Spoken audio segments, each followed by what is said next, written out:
Assalamualaikum warahmatullahi wabarakatuh. Pada pagi ini alhamdulillah bersyukur kita kepada Allah Subhanahu wa taala, nahmaduhu wa nasta'inuhu wa nastaghfiruh wa na'udzu billahi min syururi anfusina wa min sayyiati a'malina. Man yahdihillahu fala mudilla lahu wa man yudlil fala hadiya lahu. Asyhadu an la ilaha illallah wa asyhadu anna sayyidana Muhammadan abduhu wa rasuluh, amma ba'd. Pertama sekali kita mengambil kesempatan ini daripada Universiti Islam Antarabangsa Sultan Abdul Halim Azam Shah. Jadi pada hari ini saya ingin mengkongsi bersama-sama dengan pendengar sekalian mengenai satu yang berkaitan dengan keistimewaan yang ada pada UniSyam ini. Jadi untuk nak menceritakan tentang keistimewaan, jadi keunikan UniSyam ini boleh dilihat kepada program-program pengajian yang ditawarkan. Kerana semua program degree pengajian Islam yang ditawarkan di UniSyam ini merupakan medium pengantarnya adalah dalam bahasa Arab. Dan ini disokong dengan pensyarah-pensyarah dari luar negara, termasuklah dari negara Timur Tengah. Dan ini merupakan kelebihan yang ada pada UniSyam. Kerana program pengajian Islam yang ditawarkan di peringkat ijazah sarjana muda ini menawarkan dalam medium bahasa Arab yang membolehkan pelajar-pelajar yang bergraduat nanti dia akan dapat menepati kehendak industri pada masa kini. Kerana penguasaan bahasa Arab itu penting untuk kita memastikan setiap makalah ataupun kitab-kitab rujukan kebanyakannya adalah di dalam bahasa Arab. Oleh kerana asas penubuhan UniSyam itu sendiri meletakkan teras ilmu pengajian Islam sebagai tunjang kepada pembentukan program-program profesional yang lain, maka sebahagian ilmu syariah, usuluddin dan bahasa Arab itu disuntik sebagai nilai tambah kepada program-program tersebut. Jadi contohnya, saya ingin memberi contoh seperti program counselling. Seorang kaunselor yang dilahirkan di UniSyam ini mereka ini mampu untuk menjadi pendakwah profesional. Kerana apa?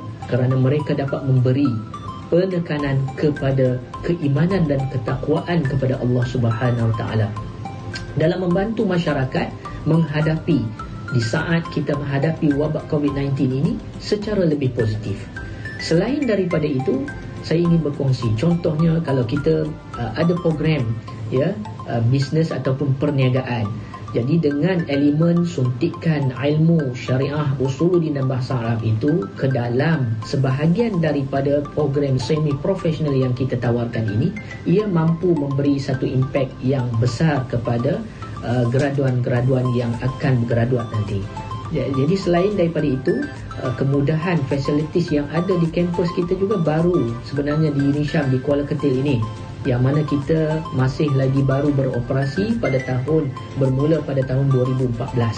Jadi insya-Allah semuanya dapat dirasai dan dinikmati bersama bagi kita mendapatkan pengajian yang lebih tenang dan mendamaikan, ditambah pula dengan kadar yuran pengajian kita yang cukup berpatutan jika dibandingkan dengan IPTS yang lain. Jadi sebagai platform untuk saya menyatakan di sini, marilah kita bersama-sama masuk ke UniSyam, kerana penting untuk pelajar-pelajar mengetahui dalam norma baharu sekarang ini, semua pengajian kita ataupun termasuk pendaftaran secara keseluruhannya adalah atas talian. Dan ini merupakan langkah yang mudah untuk kita buat permohonan hanya melayari web www.unisyam.edu.my.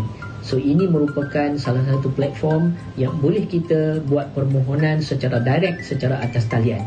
Kepada pelajar Malaysia yang pulang dari luar negara akibat pandemik COVID-19 ini, terutamanya bagi pelajar yang datang daripada negara Timur Tengah, anda yang berminat bolehlah memohon untuk mendaftar di UniSyam. Kerana apa? Kerana kita telah menyediakan proses pemindahan kredit kepada pelajar-pelajar yang berada pada contohnya pada tahun yang pertama telah tamat di Universiti Al-Azhar, tetapi dia boleh buat permohonan untuk transfer kredit, pemindahan kredit, dan ketika itu dia boleh masuk ke tahun semasa, iaitu tahun yang kedua insya-Allah.